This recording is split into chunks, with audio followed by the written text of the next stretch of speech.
I'm about to do something this weekend I swore I would never do. Live with a second person in the van for 2 days and 2 nights. I've seen the YouTube couples who both live in a van together. I always thought that was crazy. Like, you just be in each other's space all the time. That may be the case. I'm about to find out. It's the only solution, really. The person in question is my metalhead friend, Don, who actually camped out in here with me. A few weekends ago, we went to a heavy metal festival in Western Mass. We're about to do the same thing, actually. Tomorrow night, we're seeing Judas Priest and Alice Cooper in Saratoga, upstate New York.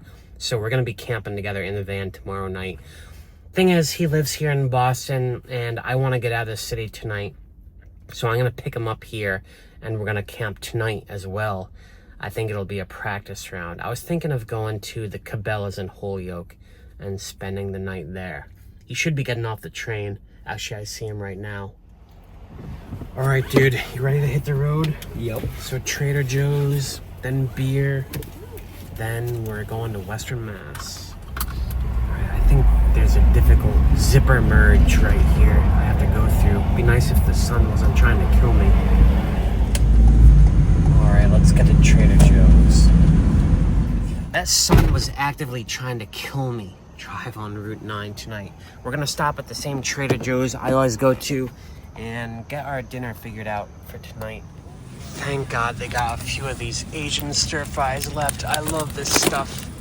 So the food situation is taken care of. The sun is finally out of the sky, out of my face. We're just gonna drive west towards the Holyoke area and stop at a liquor store, maybe somewhere for the bathroom. But I think we're pretty much set for the evening. One more stop for beer. I'm not a big drinker, but Don is, so we gotta do this. So many pumpkin October offerings. Maybe I should get something festive.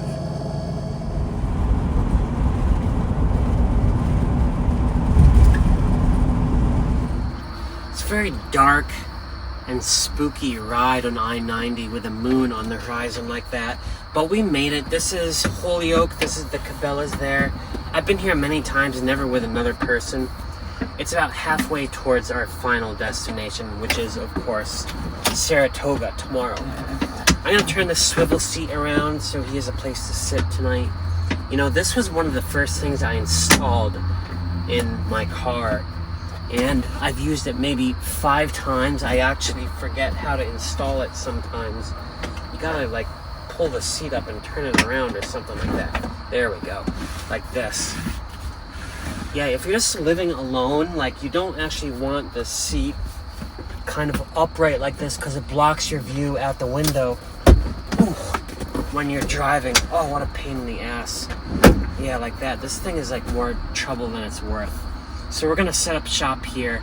We are not alone. There's a bunch of vans and even a huge RV here. So not exactly privacy. We have an okay spot.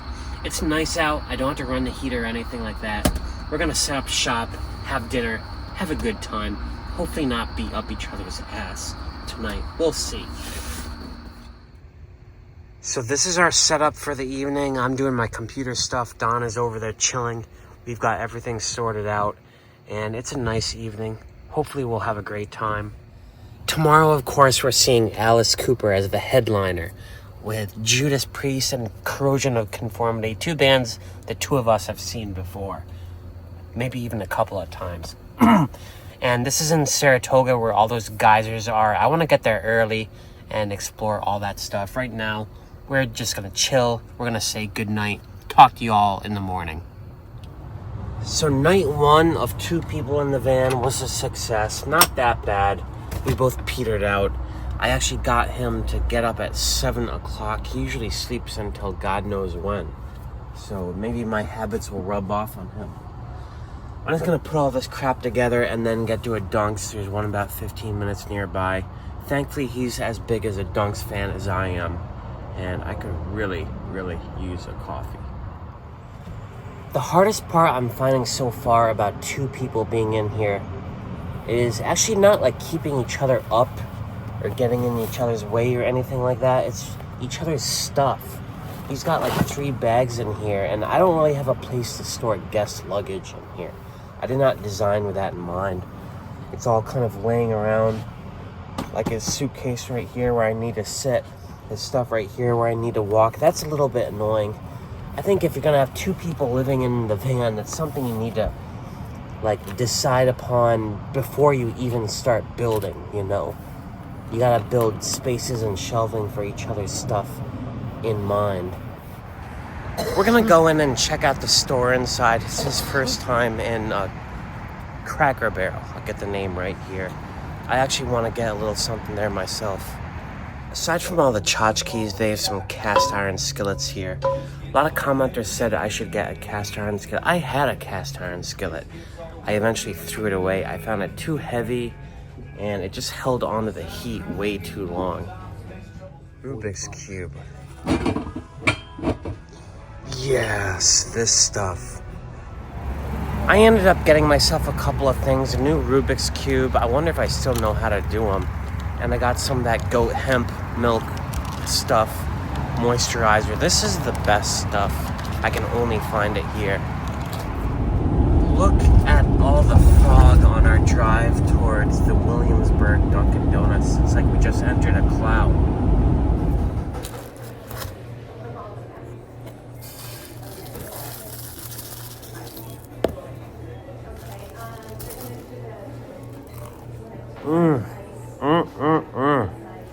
Check out that sun. I'll try to block it with my head. Our plan for today is a celebration of Saratoga. We of course have the show. The gates for that don't even open until 6:30. Before then, we want to get to the Saratoga battlefield. That's a really cool spot. I remember like wild raspberries growing there, and I just ate myself silly last time I was there. And then we want to see the geysers. Yes, there are geysers, water shooting straight out of the ground, out of rocks at Saratoga. It's a geological wonder. And that's in the same park that the concert is in. We have quite a bit of time and the weather is just perfect. This should be a beautiful day. Since we're having a battlefield day, we're gonna do a little detour to the Battle of Bennington battleground. So we're gonna cut through Vermont a little bit. It's amazing how the colors here on the Vermont-Mass border are already peaking. This mountain right over here has like no green left on it, and it's not even October yet. I've never seen the colors this early. Here we are at long last, the road to the Battle of Bennington battlefield. Our little foray through Vermont was brief but beautiful. We're in New York State now, Hoosick Falls, New York. This town is famous for 3 things. It's the home of Grandma Moses, a famous folk painter who became famous in her 90s. She's on the cover of Life magazine. It was also the home of Natty Bumppo, who was played by Daniel Day-Lewis in Last of the Mohicans. That was a real person. I visited his grave in an earlier video, like a year ago. And last but not least, it's where the Battle of Bennington happened. Yeah, the Battle of Bennington did not happen in Bennington. It did not even happen in Vermont. It happened here in this quarry of like foothills and stuff where we had our first major battle against the British outside the Boston area. It was actually like all German soldiers, I think. They have a beautiful kiosk and battlefield stuff set up here. We have the whole place to ourselves, so we're gonna have a grand old time, explore it a little bit. It's a beautiful day. We have time to kill. Aside from being a historic spot, this is just a beautiful park. The views all around are wild. It happened at the top of a hill. There's a kiosk here. I'll go read a little information about the battle. There's a lot of good info in here, and they keep the captions nice and short to the point. I like that about this. What basically happened was, after the Americans kicked the British out of Boston, the British response was to capture the St. Lawrence River, the Hudson River, and then put a naval blockade around the New England coastline and cut the whole area off. So the British sent a contingent of soldiers up from New York City to Albany, and a second contingent down from Canada to also meet at Albany. The one coming from Canada were low on supplies. So they sent a party to raid some farms in Bennington. Never made it that far. The Americans had a really good intelligence and caught them by surprise on this hill with good fortifications. Sorry if I'm out of breath. I'm doing something I vowed I'd never do, narrate while walking uphill. But you know, It just happens. I guess the battle was fought all over the place. There's a bunch of mini battlefields. Don just went to some field over there. I'm gonna try to catch up with him. You filming me while I'm filming you? Yeah. What's over here? Anything good? Just a big ass field. Yeah. Pretty though. I gotta hand it to Don. Most people just walk the paved road to the top where the main monument is. He's going off all the side trails, going down the mountain and back up over and over. Not bad for a 60-year-old. The British captured this hill. I can see why. It overlooks a bunch of river valleys, but they stupidly defended this better than they defended their rear flanks. So John Stark and his men from New Hampshire came here, laid a trap, surrounded them, trapped them all up here at the top of the hill, and most of them eventually surrendered. Beautiful spot here. They've done a great job with all of their information kiosks, including this cool diorama right here. This is where I'm standing right now. So we're gonna head off to Saratoga. I still want to see the battlefield there and, you know, see the geysers and, of course, tonight's show. So we gotta get a move on. Thank God they have the hand stopper on this thing. Last gas station I was at, they didn't. It does take a while to fill this tank. We're about a half hour from the Saratoga battlefield. We're just kind of brusqued through that very quickly. Is brusque a word? I'm not sure. I did want to see the geysers as well, but this is just such a beautiful ride. We've been along the Hoosick River for, I don't know, a couple hours. Just regular coffee. Yeah. This is it right here, Saratoga National Historic Park. This should be much bigger than the Bennington battlefield. The gorgeous Saratoga battlefield. Last time I was here, all the raspberries were in bloom. There are wild raspberries that grow all over the place here. I remember a few of the hot spots and a couple of spots with mulberries and other stuff. Gonna try to hit all of that while I'm here. The visitor center here is real fancy. They do it up nice. They tell you the whole story of Saratoga, everything before and after. But my favorite part of this park is, of course, the outside. So I'm gonna head back out there. Try to get Don to walk some of the trails with me. The trails here are just amazing, beautiful in any season. This guy said there's a huge flock of monarchs up ahead. I want to try to get some B-roll of those.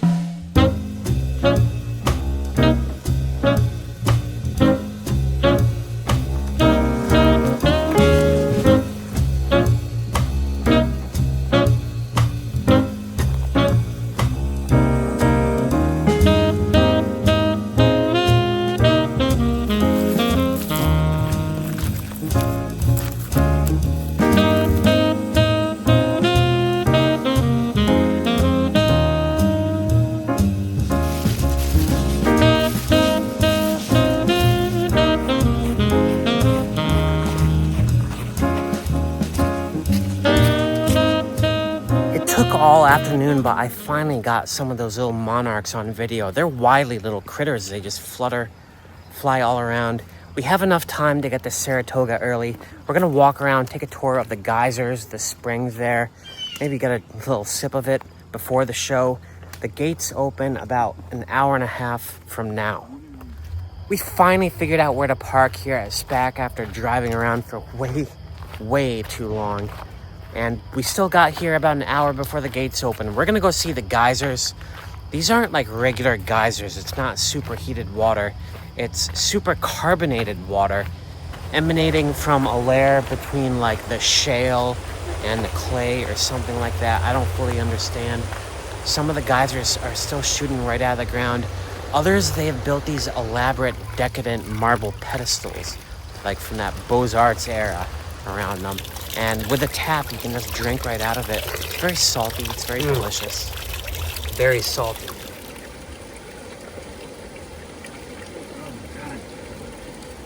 That thing is so crazy. The way it just comes out irregularly. It does remind me of the geysers at Yellowstone. The trail does get a bit precarious right here around this spring. I'm not sure Don is going to be able to handle this. This rock formation here is one of my favorite places in the park because all these look like leaves. I mean, they were leaves, but they get covered in the crystals and they're hard as a rock. These are all fossilized. There's a name for it. I forget it. The geysers were awesome. Both of us drank from them. Hopefully that heals all of our problems or whatever it's supposed to do.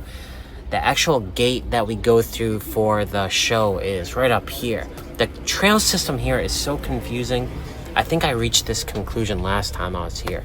But we're both ready to see Alice Cooper and Corrosion of Conformity and Judas Priest live. We're both wearing Judas Priest shirts tonight. Gathered in their masses.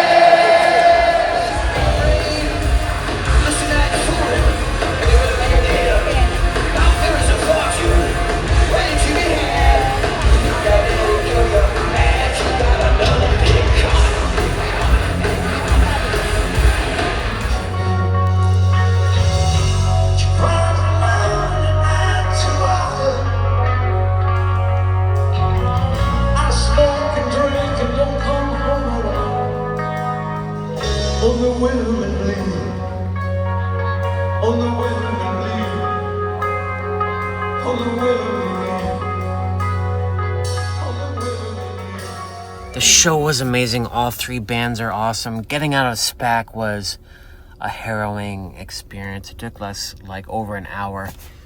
We are at a safe place to sleep tonight. We're stealth camping. We're keeping it on the down low. It's already after midnight. We've been up since 7. So we're a little in each other's space, but we're going to call it a night. Another successful day. We did it 2 days, 2 nights in the van together with Don. We survived. We had a great time last night at the concert, but we are starting to get on top of each other, on each other's nerves in the van. I don't know how 2 people can live in a van for more than 2 days. Some people just do it all the time. It's asking a lot, but it was quite an experience. I'm glad we did it. Right now, we're going to get to a Dunks. I think there's one in East Greenbush, and I'll do some editing. We'll get our coffee, and I got to get him back to Boston. Don is an old friend of mine. We've been on a lot of road trips together, seen a lot of shows together, but never spent this much time together. All of 2 days and sleeping under the same roof at night. That's a first for both of us. Living in a van with another person is definitely doable, but I'm learning you need time apart. You need like your own space. Even if you're married or something, there's nothing wrong with saying, you go do your thing for an hour, I'm gonna do my thing for an hour. You know, I told him I need to edit on my laptop after our morning breakfast because that's when I usually like to work. And he's like, fine, yeah, I'm gonna go explore this neighborhood, East Greenbush over here. He's out doing that. Our plan for today is I need to get him back to Boston. I'm gonna drive him to a train station somewhere and give him a commuter ticket to get back to the city. That's still like many hours of driving left. I think we're both ready to, put the wraps on this weekend. We had a great time, though. I'm eager to have the van to myself, though. You know what I mean?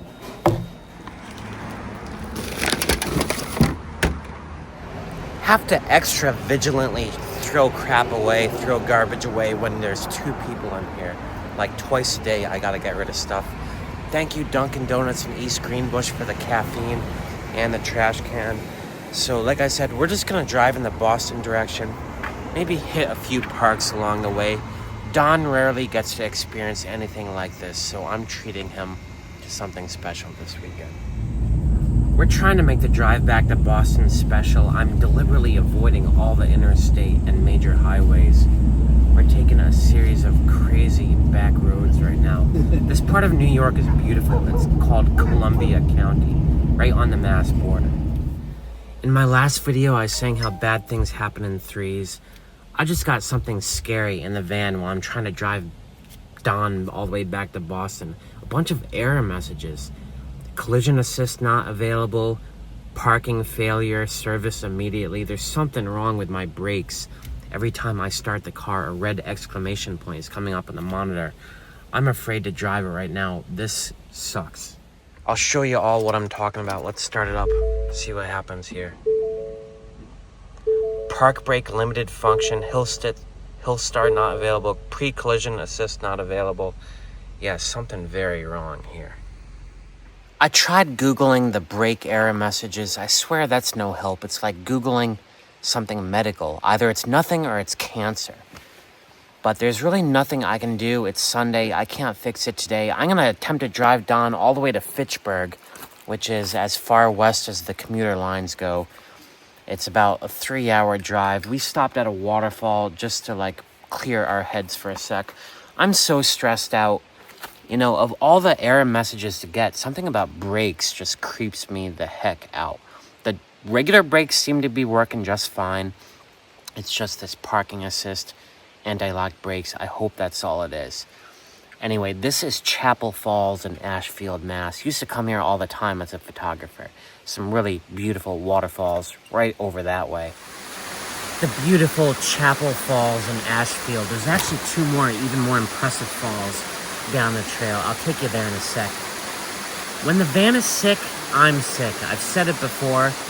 The brake signals here in the Ford Transit, when it gives you an error message, it really like digs it into you. Like, not only does the lights come on the dashboard, but it does this chiming every 5 minutes. You have to press the OK button on the steering wheel to get it off the screen. Every 5 minutes. It's just overkill. You know, it makes me so stressed out. I think I said in an earlier video clip, the most I can go without any problems with the van or problems with the system is 3 weeks. I'll get like 3 weeks peace of mind in that thing, and then something about my whole lifestyle becomes a problem again. It's just so frustrating. And now I'm responsible for bringing another person in this faulty vehicle all the way across the state. He has no way to get home. This is gonna be scary. I came to this waterfall just to meditate for a bit, do some breathing exercises. I swear that helps.